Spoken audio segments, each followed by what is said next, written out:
La Catedral de Svetish-Joveli es el centro religioso más importante de Georgia.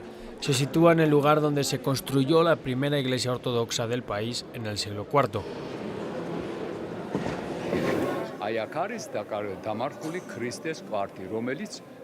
La túnica de Jesucristo está enterrada aquí. Fue traída aquí después de su crucifixión. Antes de que el archimandrita Ilia se convirtiera en uno de los miembros más destacados de la Iglesia Ortodoxa georgiana, fue agente de los servicios de seguridad soviéticos. Llegó a ascender hasta convertirse en suplente del ministro del Interior. En aquella época, los comunistas vigilaban de cerca a la Iglesia.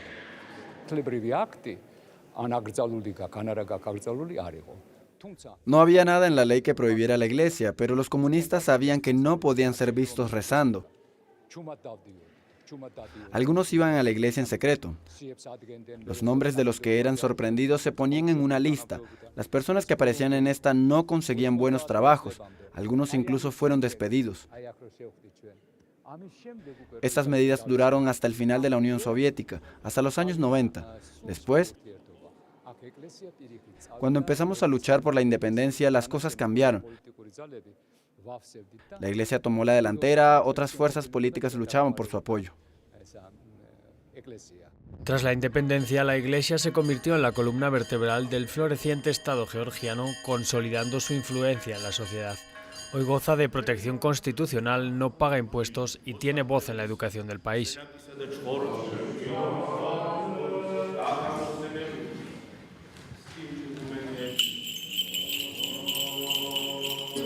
La religión ocupa un lugar muy importante en mi vida.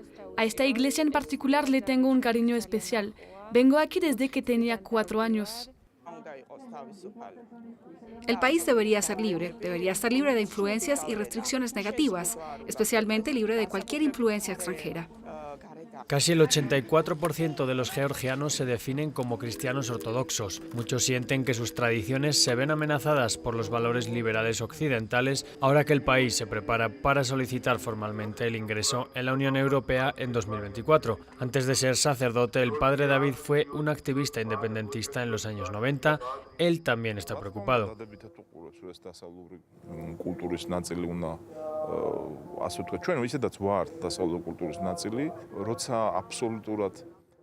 Claro que la Iglesia apoya la idea de que Georgia se convierta en una democracia occidental y somos parte de Europa. Pero no deberíamos perder nuestra cultura, perder nuestras tradiciones y sustituirlas por otras. 30 años después de la independencia, los valores tradicionales de la Iglesia son cuestionados por una juventud cada vez más numerosa nacida después de la era soviética.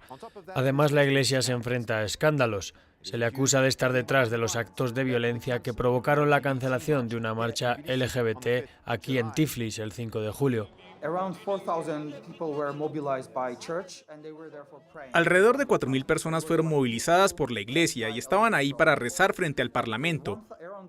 Pero unas 1.000 personas eran esta fuerza física activa que ejecutó la operación. Estaban dispersas por toda la ciudad. Fue un enorme ataque a la sociedad de mentalidad liberal de Georgia, a las ideas progresistas, a los ideales prooccidentales, al camino de la integración de la Unión Europea, porque ese día la bandera de la Unión Europea fue quemada 2 veces. Aunque la gran mayoría de los georgianos apoya la candidatura del país a la Unión Europea, la mayoría también rechaza las políticas del bloque en relación con las minorías sexuales. El padre David vive en un suburbio de estilo soviético a las afueras de Tiflis, está casado y tiene 5 hijos.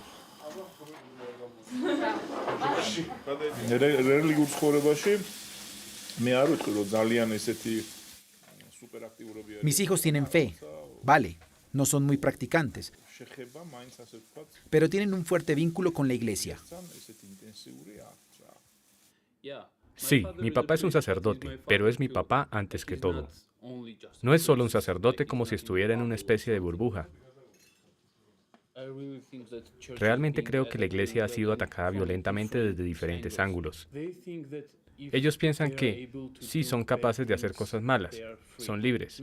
No, no son libres, están controlados por otras personas, por decisiones de otras personas, ideas sobre la libertad. People my age, they just want to be cool. And La gente de mi edad solo quiere ser cool. Y creer en algo o tener una fe no es algo muy cool. Eso me parece triste. La próxima generación de sacerdotes ortodoxos georgianos se forma aquí en el Seminario Teológico de Tiflis. La Eucaristía no puede suceder si las personas no se reúnen. Y Jesucristo se encarnó como hombre para expiar los pecados de la humanidad. 432 estudiantes asisten a cursos aquí.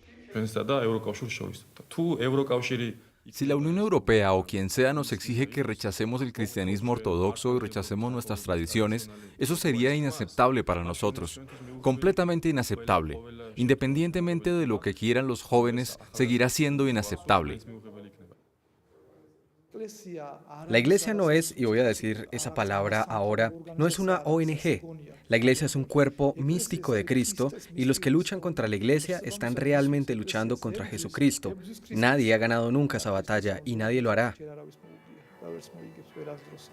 16 siglos de batallas le han enseñado a la Iglesia a mantener su terreno ideológico y a jugar a largo plazo, una estrategia que recientemente la hizo resurgir tras 7 décadas de opresión soviética.